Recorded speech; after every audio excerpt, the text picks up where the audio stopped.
गाड़ियों की दुनिया बदल रही है।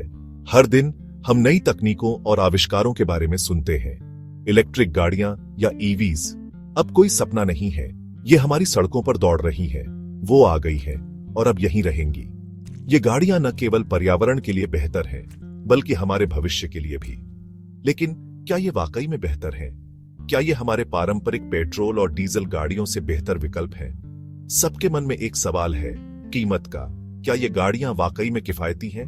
क्या ईवीज हमारी पेट्रोल और डीजल वाली गाड़ियों से महंगी है, या फिर ये लंबे समय में सस्ती पड़ती है? इस एनालिसिस में हम इस सवाल में गहराई से जाएंगे और देखेंगे कि एक ईवी और एक आम गाड़ी के खर्चे में क्या फर्क है।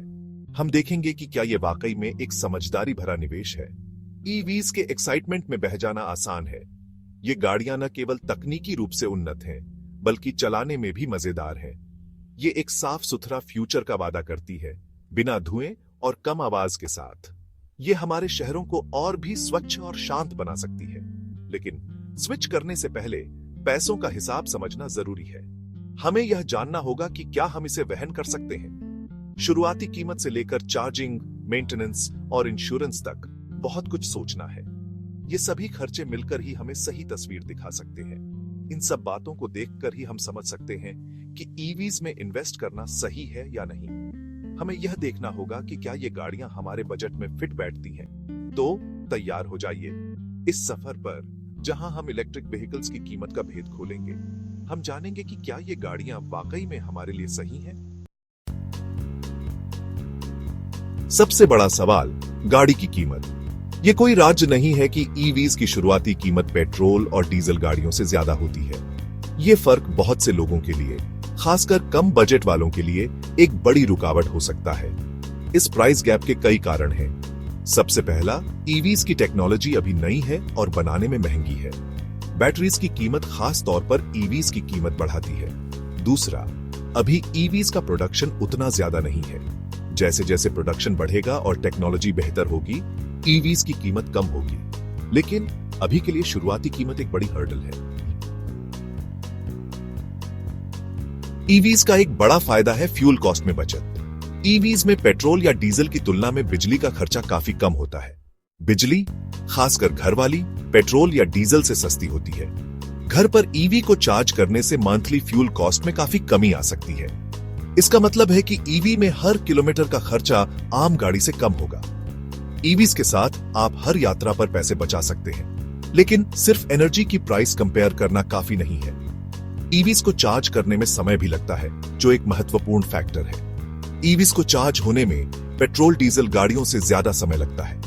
पब्लिक चार्जिंग स्टेशंस पर वेटिंग टाइम भी हो सकता है। रात में घर पर चार्ज करने में यह प्रॉब्लम नहीं है, लेकिन लंबे सफर में यह दिक्कत दे सकता है। लंबी यात्रा के दौरान चार्जिंग की प्लानिंग जरूरी है, और चार्जिंग स्टेशंस अभी भी कम है।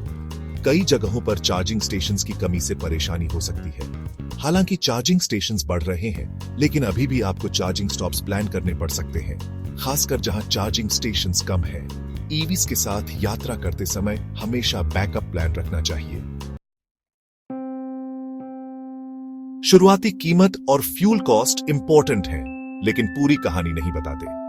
गाड़ी खरीदने के बाद भी कई खर्चे होते हैं। ईवीज का मेंटेनेंस कॉस्ट आम गाड़ियों से कम होता है।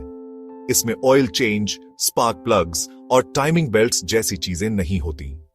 ईवीज में कम मूविंग पार्ट्स होते हैं, मतलब कम टूट फुट और कम खराबी। इससे लॉन्ग टर्म रिलायबिलिटी भी बढ़ जाती है। ईवीज में ऑयल चेंज भी नहीं होता, जिससे मेंटेनेंस का खर्चा और कम हो जाता है। इसके अलावा ब्रेक वेयर भी रिजेनरेटिव ब्रेकिंग की वजह से कम होता है। लेकिन बैटरी रिप्लेसमेंट का खर्चा भी ध्यान रखना जरूरी है, जो काफी ज्यादा हो सकता है। हालांकि कई मैन्युफैक्चरर्स अब लॉन्ग वारंटीज देते हैं। ईवी बैटरीज की लाइफ लिमिटेड होती है, और भले ही वो बेहतर हो रही है, लेकिन आखिरकार उन्हें बदलना पड़ेगा। बैटरी रिसाइकलिंग भी एक महत्वपूर्ण पहलू है। एक और बात है एनवायरनमेंट का असर। ईवी से धुआं नहीं निकलता, जिससे एयर क्वालिटी बेहतर होती है। ईवी से धुआं नहीं निकलता, लेकिन उनकी बैटरीज बनाने से एनवायरनमेंट पर असर पड़ता है। बैटरी प्रोडक्शन में एनर्जी और रिसोर्सेज का इस्तेमाल होता है। रॉ मटेरियल्स की माइनिंग और मैन्युफैक्चरिंग प्रोसेस से पोल्यूशन और रिसोर्सेज की कमी हो सकती है। सस्टेनेबल प्रैक्टिसेस और रिसाइकलिंग से इस इंपैक्ट को कम किया जा सकता है।